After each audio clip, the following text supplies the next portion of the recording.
নমস্কার বন্ধুরা, আজকে আমি সিলভার কাপ মাছের ঝাল দেখাবো। তো এই মাছটা সর্ষে দিয়ে খেলে বেশি ভালো হয় এই ঝালটা, না হলে এই মাছের একটু টেস্ট কম হয়, অনেকেই খায় না। কিন্তু এরকমভাবে যদি শুকনো শুকনো ঝাল করেন, তো এই মাছটা আমি কিভাবে ঝাল করব শুকনো শুকনো তো আপনাদের দেখাবো। তো আপনারা একটু মন দিয়ে দেখুন, দেখলেই বুঝতে পারবেন যে এই মাছটা এইভাবে খাওয়া যায় আর এটা টেস্টি হয় এইভাবে। এটা ঝোল করলে সেরকম ভালো হয় না। তো দেখুন, আমি মাছগুলো কেটে পরিষ্কার করে সব মাছ নুন হলুদ মিশিয়ে নিয়েছি। তো নিয়ে আমি একটা বাটি নিলাম, বাটিতে সর্ষের গুঁড়ো দিয়েছি 1 চামচ, আর নুন দিয়েছি একটু বেশি পরিমাণে। কেননা এই সর্ষেটার মধ্যে, এই গুঁড়ো সর্ষের মধ্যে নুন দিয়ে ভিজিয়ে রাখলে তেতো হবে না। তো সবসময় তো সর্ষে বাটা হয় না, ওই জন্য গুঁড়োটাও অনেক সময় রেখে দিই। তো বাটা সর্ষে হলে বেশি ভালো হয়, যদি বাটতে পারেন তো খুবই ভালো হবে। তো আমি সর্ষেটা ভিজিয়ে দিলাম, বাটার সময় হবে না। তো এবার আমি মাছগুলো ভেজে নেব এক এক করে। তো তেলটা কিন্তু একটু ভালো পরিমাণের গরম দিতে হবে, আর গরমটা যাতে করা হয়, তো তাহলে মাছটা উঠবে।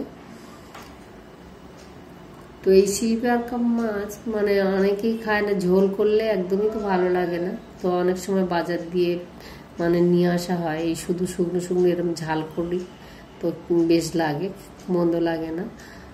তো দেখুন, মাছগুলো আমি 3 পিস দিয়েছি, দিয়ে আমি ভেজে নেব একটু, বেশি কড়া না ভাজলেও হবে। তো এই মাছটা জ্যান্তই ছিল, সর্ষে দিয়ে ঝাল, বেশি ভাজতেও লাগে না। তো একটু মাছটা নরম ভেতরেও থাকলে কোনো অসুবিধে নেই। তো বাইরের দিকটা তো ভেজে নিতে হবে মোটামুটি ধরনের। এটা একটাই মাছ, ওই মাথাটাও ঝালের মধ্যে দিয়ে দেব, আর এতে কোনো আলু টালু কিছু দেবো না। তো পেঁয়াজ দিয়ে আর সর্ষে দিয়েই হবে। তো গ্রেভিটা হওয়ার জন্য একটু পেঁয়াজ বেশি করে দিতে হবে।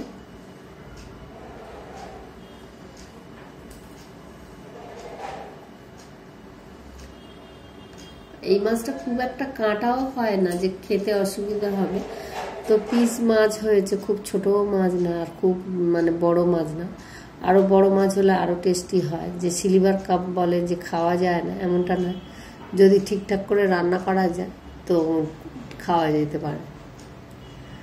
তো আপনারাও এরকম করে করে দেখবেন যে খাওয়া যাবে। সিলভার কাপ অনেকেই বলে টেস্ট কম, তো যে মাছের টেস্ট কম হয় একটু সেরকমভাবেই রান্না করতে হয়। বেশি ঝোল টোল বা ঝাল কম এগুলো দিলে ভালো হয় না। তো ঝালটা যে যেমন খাবে সেরকম দিলেই হবে। ঝাল খেতে গিয়ে আর বেশি ঝাল দিয়ে তখন আর খাওয়া যাবে না, সমস্যা হবে। তার চেয়ে কম ঝাল দেওয়া ভালো। কিন্তু ওই মশলাটা একটু বেশি লাগবে, পেঁয়াজগুলো টমেটোগুলো এরকমই দিলে ঝালটা শুকনো শুকনো হলে দেখতেও ভালো লাগবে, খেতেও ভালো লাগবে।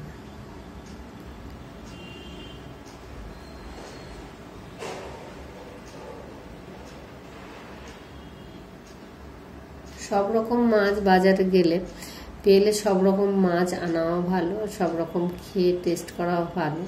অনেকে বলে আমি এই মাছ ছাড়া খাই না, ওই মাছ ছাড়া খাই না। মাছ তো প্রতিটাই, মাছ বলো মাংস বলো, এগুলো শরীরের দরকার। তো প্রত্যেক দিন যে কোনো মাছ একটা খাওয়া ভালো। তো এক মাছ প্রত্যেক দিন কেমন করে খাবেন? তো ওই জন্য ঘুরিয়ে একটু মাছ খাওয়া ভালো। প্রত্যেক দিন পাপ দেওয়া ভালো লাগবে না, প্রত্যেক দিন পার্শ্বেও ভালো লাগবে না। তো সব রকম মাছ যদি আপনারা বাচ্চাদের ঘুরিয়ে খাওয়া ছোটোবেলায় শেখান, তো তাহলে ওরা শিখে যাবে। নাহলে বড়োবেলা ওই যেটুকু মাছ গোনা মাছ, সেই মাছ ছাড়া ছেলেরা আর পারে না খেতে। ছেলে মেয়ে বলো, যার ঘরে যেমন, তারা বলবে এই মাছ ছাড়া আমরা খাই না। কিন্তু যদি আপনারাই প্রথম থেকেই যদি সব ঘুরিয়ে খাওয়ান, তাহলে ওরা খাওয়াটা শিখে যাবে। তো এই মাছগুলো আমার ভাজা হয়ে গেল। তো বেশিক্ষণ লাগবে না কিন্তু এই মাছ, এতে কোনো আলু দিচ্ছি না, কিছু না, খালি পেঁয়াজটা ভাজলেই আর মাছের ঝাল রেডি হয়ে যাবে। একটা আপনারা ভাতে বা ভাজা যাই হোক একটা কিছু করে নিলেন, আর মাছ ঝাল, ব্যাস এই দিয়েই খাওয়া হয়ে গেল।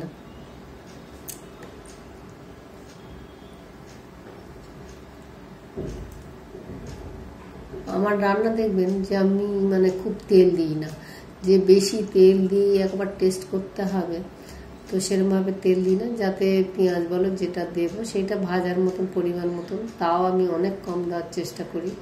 তো আমার রান্না যদি ফলো করে দেখেন, প্রতিটা রান্না আমার খুব মানে তেল না একদম। আর এই কড়াতে তেলটা কম হয় লাগে বলে এই কড়াতেই রান্না করি আমি। তো রান্না করে করে ভেতরের মানে এই যে কালোগুলো সব উঠে গেছে, তাও তেল কম লাগে। এটা দেখছেন পেঁয়াজটা আমি ভাজছি, একেবারে কি ছাঁকা তেলে? একদম ছাঁকা তেলে না, যেটুকু তেল দিয়েছি পেঁয়াজটা ভাজার মতো। তাও যদি মানে পুরো ভাজা না হয় তো এরকম আধ ভাজা হলে আপনারা নুন দিয়ে দেবেন, নুন, টমেটো, লঙ্কার গুঁড়া দিলে গুঁড়াও দিতে পারেন, তো আমি লঙ্কার গুঁড়ো দিয়ে করব না।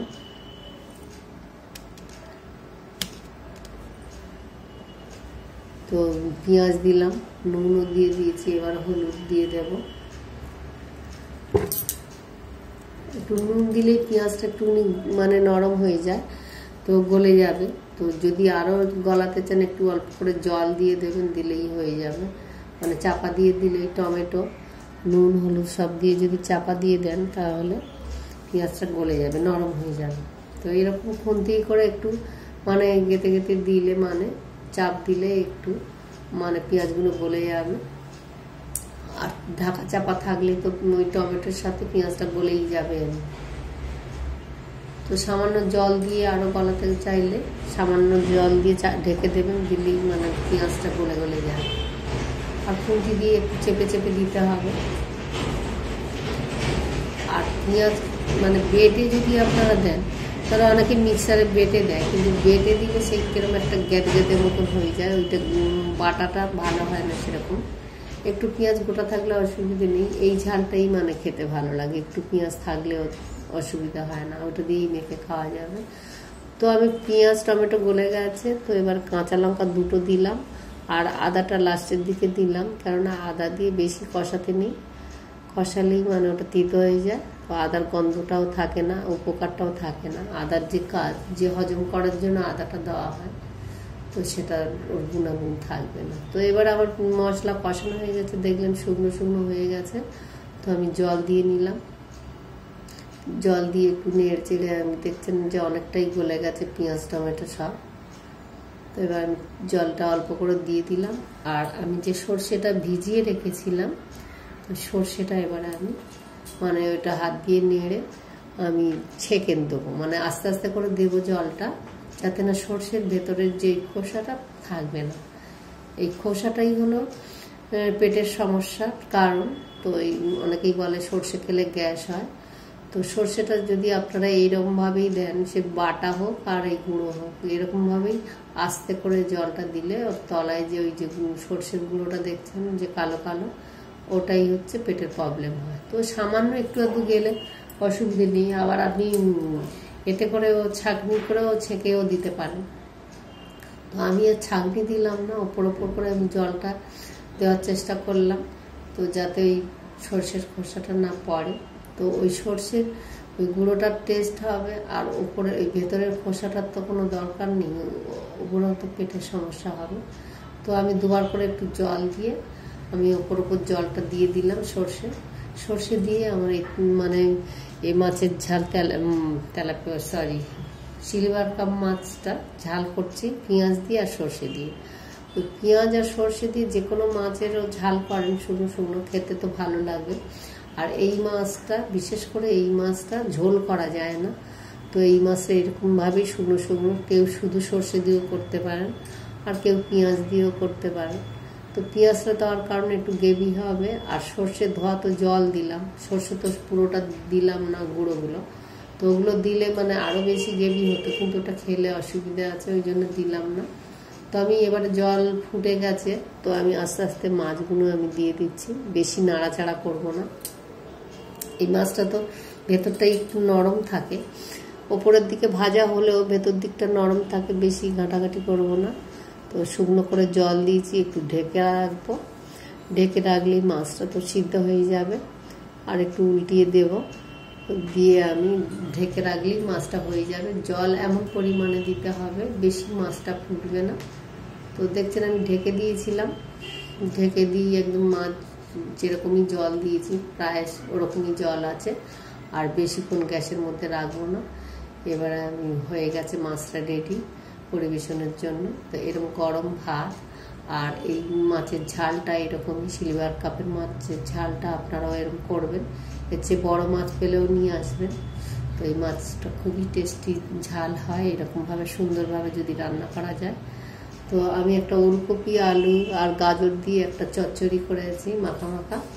তো এটা আমার মেয়ে ভাত বলছে আমি কম খাবো, একটুখানি তরকারি বেশি দিও। তো ওই জন্য তরকারি আর ভাত সমান পরিমাণে দিয়েছি, আর 2 পিস মাছ দিয়েছি, ব্যাস ওর হয়ে যাবে। তো এই ঝালটা একদম দেখছেন বন্ধুরা, একদম শুকনো শুকনো ঝাল হবে, গায়ে মশলাটা লেগে থাকবে। তো আপনাদের যদি এই সিলভার কাপ মাছের ঝালটা যদি আপনাদের পছন্দ হয়ে থাকে, তো আপনারা একটা লাইক করবেন আর আমার পাশে থাকবেন।